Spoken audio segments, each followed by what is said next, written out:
ನಲ್ಲನಿ ಪುನರೀಕಿಸು ವನದ ಮಧ್ಯದೋಳು ನಲ್ಲನಿ ಪರಿಗಿದು ನಲ್ಲನಿ ಪರಿಗಿದು ವನದ ಮಧ್ಯದೋಳು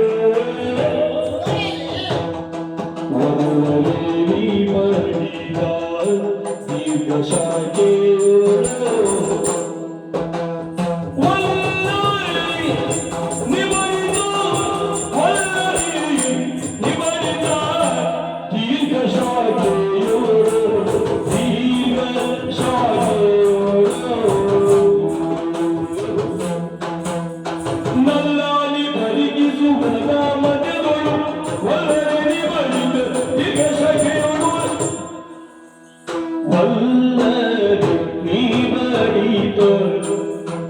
ಶಾಖೆಯೊಳು ದೀರ್ಘ ಶಾಖೆಯೊಳು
ಅರವಿಂದ ಚೇರಿ ಕೇಳು ತರು ಯಾವುದೆಂದು ಈ ತರು ಯಾವುದೆಂದು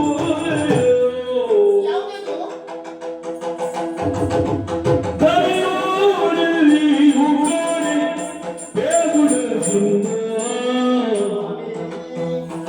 ದರೆಯೊಳಲ್ಲಿ ಉಗಾಡಿ ಬೇಗುಡ ಸಿಂಧು ಕಾಣೆ ಬೇಗುಡ ಸಿಂಧು ನಾ ಕಾಣೆ ನಾನು ಕಾಣೆ ಬೇಗುಡ ಸಿಂಧು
ಕೆಲಸ ಮಾಡೋದು ಇವತ್ತು ನೋಡಿದ್ದು ಪರಿಸ್ಥಿತಿ ಉಂಟು ನನಗೆ. ಹೌದಾ?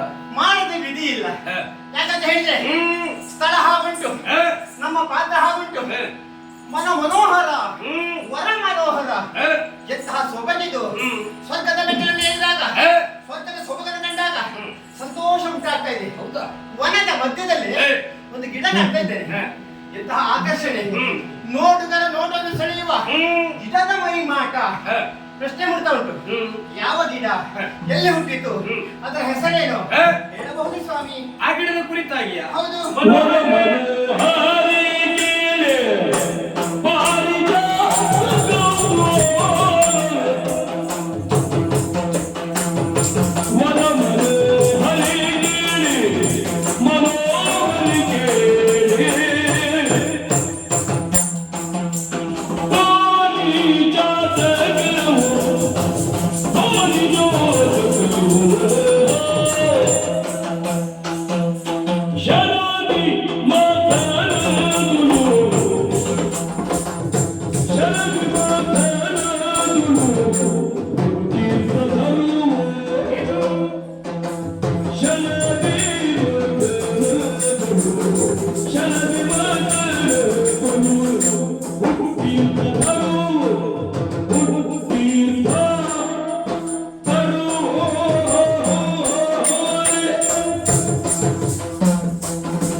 ಶಾಲೆಗೆ ಬಂದವರು ಹುಟ್ಟಿದ ತರು ಗಂಡ ಇಟ್ಕೊಳ್ಳೋದು ನಾನು ಯಾವತ್ತೂ ನೋಡಿಲ್ಲ. ಕೊಟ್ಟದನ್ನ ಇಟ್ಕೊಳ್ಳೋ ಸ್ವಭಾವ ನಿನ್ನದಲ್ಲ. ನಿಮ್ಮ ಹೆಂಡತಿ ಅಲ್ವಾ? ಏನಾದ್ರು ಇದ್ರೆ ಕೊಡ್ಬೋದು, ಇಟ್ಕೊಳ್ಳುವುದಿಲ್ಲ ನೋಡು. ವಾಮದೇವಿಯ ಸ್ವಭಾವವೇ ಹಾಗೆ. ಖಂಡಿತವಾಗಿ ಡಾ, ಡಾ, ಡಾ, ಡಾ ಇನ್ನ. ಅದು ಒಳ್ಳೇದು. ಹ್ಮ್. ಬಾಬಾ, ಸ್ವಾಮಿ ಸಭೆಯಲ್ಲಿ ಕೊಟ್ಟಿರುವಂತಹ ಸಂದರ್ಭದಲ್ಲಿ ದೇವತೆಗಳು ಬಂದು ನನ್ನಲ್ಲಿ ಕೇಳಿರುವಂತಹ ಮಾತು, ಆ, ದುರುಳನಾಗಿರುವಂತಹ ತಾರಕಾಸುರನಿಂದ ನಮ್ಮ ಪಾಲಿಗೆ ಬಾಧೆ ಎನ್ನುವ ಹಾಗೆ ಆ, ದೇವತೆಗಳಿಗೆ ಭಯವನ್ನು ಕೊಟ್ಟೆ. ಆ, ಕಿರಿದು ದಿನದಲ್ಲಿ ದುರುಳನಾಗಿರುವಂತಹ ನರಕಾಸುರನನ್ನ ಕೊಡ್ತೇನೆ ಎನ್ನುವ ಹಾಗೆ ಆ, ಕೊಟ್ಟ ಮಾತಿನ ಪ್ರಕಾರದಲ್ಲಿ ಆ, ದೇವಲೋಕದವರೆಗಾಗಿ ನಾನು ಹೋಗಿ ಆ, ದುರುಳನಾಗಿರುವಂತಹ ನರಕಾಸುರನನ್ನ ಕೊಂದೆ. ಆ, ಅಂದಿನ ದಿನವಲ್ಲ, ಆ, ನರಕ ಚತುರ್ದಶಿ ಎನ್ನುವ ಹಾಗೆ ಕೊಂಡಾಡ್ತಾ ಇದ್ದಾರೆ. ಆ, ಅದರ ನೆನಪಿಗಾಗಿ ಆ, ದೇವತೆಗಳು ದೇವಲೋಕದಲ್ಲಿ ಸನ್ಮಾನವನ್ನು ಇರಿಸಿಕೊಂಡು ಹೊರಟು ನಿಂತಿರುವಂತಹ ಸಂದರ್ಭದಲ್ಲಿ ಆ, ಹಠ ಹಿಡಿದವಳು ನೀನು, ಹ್ಮ್. ನಾನು ಬರ್ತೇನೆ ಎನ್ನುವ ಹಾಗೆ ಜೊತೆಯಾಗಿ ಕರೆ ತಂದೆ. ಹಾ. ಇಂದ್ರ ಕೊಡುವಂತಹ ಸನ್ಮಾನವನ್ನು ಸ್ವೀಕರಿಸಿ ಆಯಿತು. ಹಾ. ಪುರವನ್ನ ಸೇರುವಷ್ಟರಲ್ಲಿ ಮತ್ತೊಂದು ವಿಚಾರ ಗೊತ್ತುಂಟಾ? ಹಾ. ಗಂಡನ ಹಾ. ಪ್ರಚಾರ ಊರಲ್ಲಿ ಆಗಿರ್ತದೆ. ಹೇ. ಗಂಡನ ಪ್ರಚಾರ ಹೆಂಡತಿಗೆ ಗೊತ್ತಾಗ್ಬೇಕಂತಿದ್ರೆ ಹೇ. ಗಂಡನಿಗೆ ಒಂದು ಕಡೆ ಸನ್ಮಾನ ಆಗುವಾಗ ಹ್ಮ್. ಹೆಂಡತಿಗೆ ಕರ್ಕೊಂಡು ಹೋಗ್ಬೇಕು. ಹೇ. ಗಂಡ ಪಟ್ಟಂತ ಕಷ್ಟದಿಂದ ಹೇ. ಅವನಿಗೆ ಎಷ್ಟು ಗೌರವ ಸಿಗ್ತದೆ ಆವಾಗ ಹೆಂಡತಿ ಗೊತ್ತಾಗ್ತದೆ. ವಿಚಾರ ಹೌದು. ಹಾ, ಹೆಂಡತಿ ಪ್ರಚಾರ ಮಾಡೋದಕ್ಕೂ ಒಂದು ಜನ ಹೌದು. ಹಾ, ಅದು ಕೆಲವೊಂದು ಸಂದರ್ಭದಲ್ಲಿ ಯೋಚನೆ ಮಾಡ್ಬೇಕಾಗ್ತದೆ ಗಂಡನದವರು. ಹಾ, ಈ ಹೆಂಡತಿ ಎರಡು ಗುಣ ಉಂಟು, ಹಾ, ಒಳ್ಳೇದು ಉಂಟು, ಕೆಟ್ಟದ್ದು ಉಂಟು. ಹಾ. ಒಳ್ಳೇದು ಮಾಡಿದ್ರು ನಾಲ್ಕು ಜನ ಹೇಳುವುದು ಉಂಟು, ಹ್ಮ್. ಅದೇ ಬೇಡದಿದ್ದು ಮಾಡಿದ್ರು ನಾಲ್ಕು ಜನ ಪಕ್ಕದ ಮನೆ ಹೆಂಗಸಲ್ಲಿ ಹೇಳುವುದು. ಕೆಲವೊಂದು ಗಂಡಂದರಿಗೆ ಹೇ. ಸಿಗುವ ಐಶ್ವರ್ಯ ಉಂಟಲ್ಲ, ಹೇ. ಅಷ್ಟ ಲಕ್ಷ್ಮಿ ಸಿಕ್ಕ ಹಾಗೆ ಹೌದಾ? ಉಳಿಸಿಕೊಳ್ಬೇಕು, ಗಳಿಸಿಕೊಳ್ಬೇಕಾದ್ರೆ ಅದು ದೇವರ ಅನುಗ್ರಹ ಸ್ವಾಮಿ. ಖಂಡಿತವಾಗಿ ಹೌದೇ ಹೌದು. ಆಹಾ. ಹಾಗಂತ ದೇವತೆಗಳಿಗೆ ಅಭಯವನ್ನು ಕೊಟ್ಟ ಮಾತ್ರ ಪ್ರಕಾರದಲ್ಲಿ ದೇವಲೋಕದವರೆಗಾಗಿ ನಾನು ಎಂತ ಅದರಿಗಾಗಿ ಬಂದು ದುರುಳಾಗಿರುವಂತಹ ನರಕಾಸುರನನ್ನ ಕೊಲ್ಲೋದ್ರ ಜೊತೆಯಲ್ಲಿ ದೇವತೆಗಳ ಮನಸ್ಸಿಗೆ ಶಾಂತಿಯನ್ನು ಉಂಟಾಯಿತು. ಆ, ಮರಳಿನಾಡನ್ನ ಸೇರುವಂತಹ ಸಂದರ್ಭದಲ್ಲಿ ಸುರಪಾನ ನನ್ನ ಮನವನ್ನು ನೋಡಬೇಕು ಎನ್ನುವ ಹಾಗೆ ಅಕ್ಕಮನ್ನ ಹಿಡಿದವಳು. ಇಷ್ಟೊತ್ತಿಗಲ್ಲ ಅಷ್ಟೆಲ್ಲ ಮೇಲೆ ಹಾಕಿದ್ರೆ ಯಾರು ಮಾತಾಡುವುದೇ? ಹಾಗಾಗಿ ದೇವಲೋಕಕ್ಕೆ ಬಂದೆ. ಇಲ್ಲಿರುವಂತಹ ಎಲ್ಲ ಸುವಸ್ತುಗಳ ಪರಿಚಯವನ್ನು ಮಾಡಿಕೊಟ್ಟವ ನಾನು. ಕಾಣುವ ಗಿಡವನ್ನು ನೋಡಿ ಯಾವುದು ಏನೋ ಪ್ರಶ್ನೆಯನ್ನು ಮಾಡಿದೆಯಲ್ಲ, ಆ ಗಿಡದ ಹೆಸರು ಪಾರಿಜಾತ ಎನ್ನುವ ಹಾಗೆ ಎಲ್ಲ ಗಿಡದಂತಲೇ ಅದರ ಹುಟ್ಟೆನ್ನುವುದಾದದ್ದಲ್ಲ, ಹುಟ್ಟು ವಿಶೇಷವಾಗಿ ಆಯಿತು. ಸಮುದ್ರದಲ್ಲಿ ಅದರ ಹುಟ್ಟೆನ್ನುವುದಾದದ್ದು. ಇದಕ್ಕೊಂದು ಕಥೆ ಉಂಟೆ ಬಾಮ? ಅದಕ್ಕೂ ಕಥೆ ಉಂಟಾ? ಖಂಡಿತವಾಗಿ ಹೌದು. ಇನ್ನೊಂದು ಸಂದರ್ಭದಲ್ಲಿ ದೂರ್ವಾಸ ಮುನಿಗಳ ಆಗಮನ ಕೈಲಾಸದವರೆಗಾಗಿ ದೇವಲೋಕದವರೆಗಾಗಿ ಆಯಿತು. ಬರುವಾಗ ಹಾಗೆ ಬರಲಿಲ್ಲ, ಕೈಯಲ್ಲಿ ಒಂದು ಮಾಲೆಯನ್ನು ಹಿಡಿದು ತಂದ ಹಾರವನ್ನ ಇಂದ್ರ ಧರಿಸಿಕೊಳ್ಳುವ ಎನ್ನುವ ಹಾಗೆ ದೇವೇಂದ್ರನ ಕೈಗೆ ಮಂದಾರ ಮಾಲೆಯನ್ನು ಇಟ್ಟು ತಾನೇ ಧರಿಸಿಕೊಳ್ಳಬೇಕಿತ್ತು. ಏನ್ ತಿರುಗುತ್ತಾ ಇರುವಂತಹ ಕುಂಭಸ್ಥಳದಲ್ಲಿ ಮಂದಾರ ಮಾಲೆಯನ್ನ ಇತ್ತ ಬುದ್ಧಿಜೀವಿಯಾದಂತ ಇಂದ್ರನೇ ಅರ್ಥವಿಸಿಕೊಳ್ಳದೆ ಇರುವಾಗ ಮೂಕಪ್ರಾಣಿಯಲ್ಲಿ ಅರ್ಥವಿಸಿಕೊಳ್ಳಬೇಕೇನು? ಗಿಡಗಾಲಿನಿಂದ ಬೆಟ್ಟಿ ಮಂದಾರ ಮಾಲೆಯೆಲ್ಲ ಪುಡಿಗೈದಿತ್ತು. ಕುಪಿತಗೊಂಡಿರುವಂತಹ ದೂರ್ವಾಸರು ದೇವೇಂದ್ರನಿಗೆ ಶಾಪವನ್ನು ಕೊಟ್ಟು ದೇವಲೋಕದಲ್ಲಿ ಸಕಲ ಐಶ್ವರ್ಯ ಸಂಪತ್ತುಗಳು ಉಂಟು ಎನ್ನುವ ಉದ್ದೇಶದಿಂದ ನಿನ್ನ ಅಹಂಕಾರ ಹೆಚ್ಚಾಗಿದೆ. ಮರ್ದನಾಗಬೇಕು ಅಂತಾದ್ರೆ ದೇವಲೋಕದ ಸುವಸ್ತುಗಳೆಲ್ಲ ಸಮುದ್ರ ಪಾಲಾಗಲಿ ಎನ್ನುವ ಹಾಗೆ ಆಮೇಲೆ ದೇವೇಂದ್ರನಿಗೆ ಅರಿವೇ ಆಯಿತು ತಾನು ಮಾಡಿದ್ದು ತಪ್ಪು ಎನ್ನುವ ಹಾಗೆ ಮುನಿಗಳ ಪಾದವನ್ನು ಹಿಡಿದು ಬೇಡಿಕೊಂಡ ವಿಮೋಚನೆ ಮಾರ್ಗವನ್ನು ತೋರಿಸಬೇಕು ಎನ್ನುವ ಹಾಗೆ. ಆದ್ರೆ ಮುನಿಗಳಾಡಿರುವಂತ ಮಾತು ನಾರಾಯಣನಲ್ಲಿ ಹೋಗಿ ನಿನ್ನ ಸಮಸ್ಯೆಯನ್ನು ಹೇಳು ಎನ್ನುವ ಹಾಗೆ. ಎಲ್ಲವರು ಜೊತೆಯಾಗಿ ನಾನಿದ್ದಲ್ಲಿಗೆ ಬಂದರು. ವಿಮೋಚನೆ ಮಾರ್ಗವನ್ನು ನಾನೇ ತೋರಿಸಿದ್ದೇನೆ. ದೇವತೆಗಳು ದಾನವರು ಜೊತೆಯಾಗಿ ಸಮುದ್ರವನ್ನು ಮತಿಸಬೇಕು, ಕಳೆದುಕೊಂಡಂತ ಸುವಸ್ತುಗಳನ್ನು ಮರಳಿ ಪಡೆಯುವುದಕ್ಕೆ ಸಾಧ್ಯ ಎನ್ನುವ ಹಾಗೆ ನನ್ನ ಮಾತಿನ ಪ್ರಕಾರದಲ್ಲಿ ಸಮುದ್ರ ಮತನವನ್ನು ಮಾಡಿದ್ರು. ಕಳೆದುಕೊಂಡಿರುವಂತಹ ಸುವಸ್ತುಗಳನ್ನು ಸಮುದ್ರದಲ್ಲಿ ಮರಳಿ ಪಡೆದಿದ್ದಾರೆ. ಆ ಗಿಡದ ಕುರಿತಾಗಿ ಕೇಳ್ತಾ ಇದ್ದೀಯಲ್ಲ, ಉದ್ದೇಶ ಸ್ವಾಮಿ, ಯಾವ ಗಿಡದ ಮೇಲೆ ನನಗೆ ಮೋಹ ಹುಟ್ಟಿಕೊಳ್ಳಲಿಲ್ಲ. ಈ ಗಿಡವನ್ನು ಕಂಡಾಗ ಆಕರ್ಷಣೆ ಮಾತ್ರ ಅಲ್ಲ, ನನಗೊಂದು ಆಸೆ ಹುಟ್ಟಿಕೊಳ್ತಾ ಇದೆ. ಏನೇ? ಕೇವಲ ಸ್ವರ್ಗಕ್ಕೆ ಮಾತ್ರ ಶೋಭೆಯಾಗಿರಬಾರದು. ಈ ಪಾರಿಜಾತ ಗಿಡವನ್ನು ಕೊಂಡು ಹೋಗಿ ನನ್ನ ಮನೆಯ ಅಂಗಳದಲ್ಲಿ ನೆಟ್ಟು ಬೆಳೆಸಿದಾಗ ಅದು ಬಿಟ್ಟಂತ ಹೂವಿನಿಂದ ನಿಮ್ಮ ಪಾದ ಪೂಜೆಯನ್ನು ಮಾಡಬೇಕೆಂದ ಆಕಾಶ ಹುಟ್ಟಿಕೊಂಡಿದೆ. ಅದಕ್ಕಾಗಿ ನಿಮಗೊಂದು ಕೆಲಸ ಕೊಡ್ತೇನೆ ಇವತ್ತು. ನನಗ ಹೌದು. ನಿನಗೆ ಕೆಲಸ ಇನ್ನು ಮುಗಿಲಿಲ್ಲ? ಇಲ್ಲ ಇಲ್ಲ, ಹಾಗಂತ ಹೇಳಿ ಕೆಲಸ ಕೊನೆ ಆಗ್ಬೇಕಂದ್ರೆ ಇಲ್ಲಿಂದ ನೇರವಾಗಿ ಗಿಡದ ಬುಡಕ್ಕೆ ಹೋಗಿ ಒಂದು ಗಿಡವನ್ನು ಕಿತ್ತುಕೊಂಡು ಬನ್ನಿ. ಬಾಮ, ಓ, ಹೆಂಡತಿಯಾದವಳು ಗಂಡನ ಮುಂಭಾಗದಲ್ಲಿ ಆಸೆಯನ್ನು ತೋಡಿಕೊಡುವುದು ತಪ್ಪು ಎನ್ನುವಾಗ ಪ್ರಶ್ನೆಯನ್ನು ಮಾಡ್ತಾ ಇಲ್ಲ. ಹೆಂಡತಿಯಾದವಳು ಮೊದಲು ಯೋಚನೆಯನ್ನು ಮಾಡಬೇಕು. ಗಂಡನಲ್ಲಿ ಯಾವ ಆಸೆಯನ್ನು ತೋಡಿಕೊಂಡಿದ್ದೇ ಇದ್ರೆ ತನ್ನ ಆಸೆ ಎನ್ನುವುದು ನೆರವೇರುತ್ತದೆ ಎನ್ನುವ ಹಾಗೆ ಬಯಸಿದ್ದು ಹೇಗಾಯ್ತು ಬಲ್ಲೆಯ? ಹೇಗಾಯ್ತು? ಅಂಗಳದಲ್ಲಿ ಆಡುವಂತ ಮಗುವೊಂದು ಬಾನಂಗಳದಲ್ಲಿ ಚಂದ್ರ ಶೋಭೆಯಾಗಿ ಕಾಣ್ತಾನೆ. ಚಂದ್ರ ಕೈಗೆ ಸಿಗಬೇಕು ಎನ್ನುವಾಗಿ ಭಾವಿಸಿದ್ದೆ ಇದ್ರೆ ಕೈಗೆ ಸಿಗುವುದಕ್ಕೆ ಸಾಧ್ಯವೇ ಹೇಳು? ಮಗುವಿನ ಕನಸಾಗಿ ಓದಿತು ಬಿಟ್ಟರೆ ಅದು ನನಸಾಗುವುದಕ್ಕೆ ಸಾಧ್ಯ?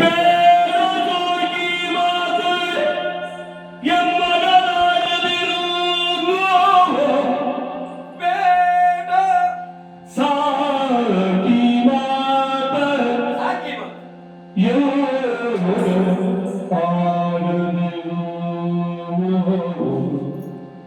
ಪಾಲಕರಿತಾರೆ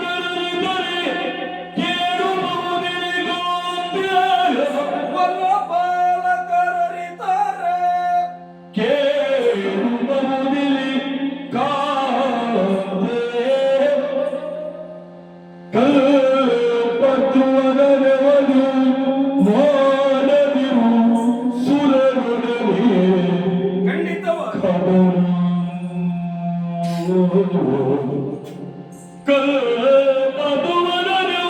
ನೋಡದಿರೋ ಸುರರೊಡನೆ ಕದನವರು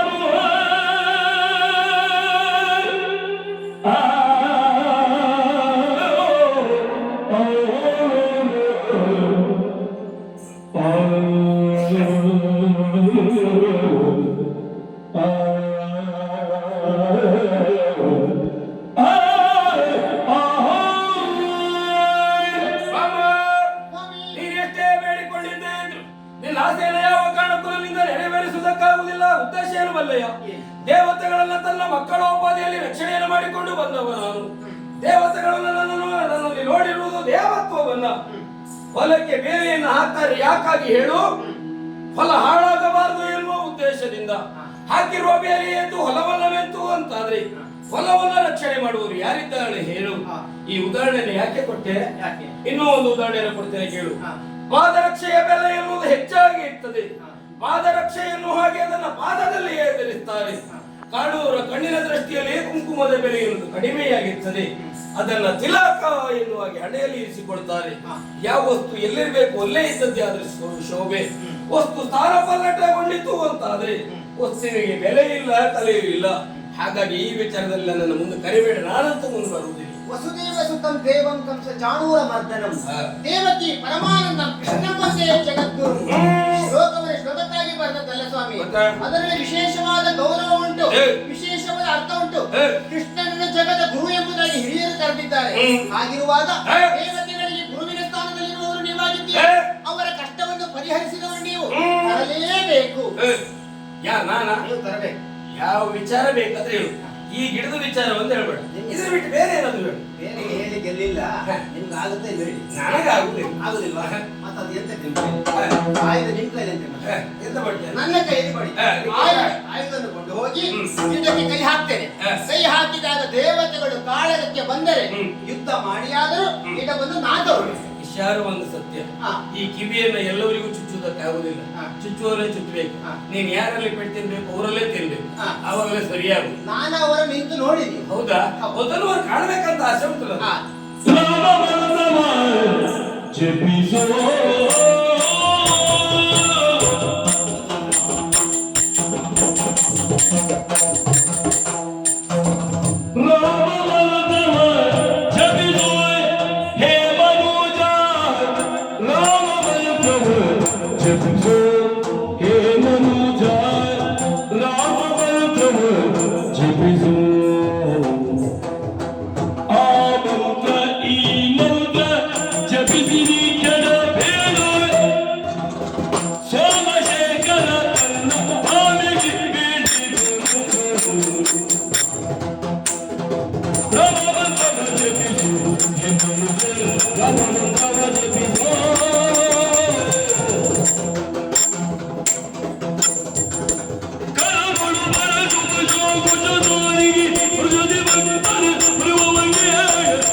ಶ್ರೀ ಮಹಾಗಣಪತಿ ಮಾಧವ ಬಿಂದಿಗೆ ಗೋವಿಂದ ಎನ್ನಿ ಗೋವಿಂದ.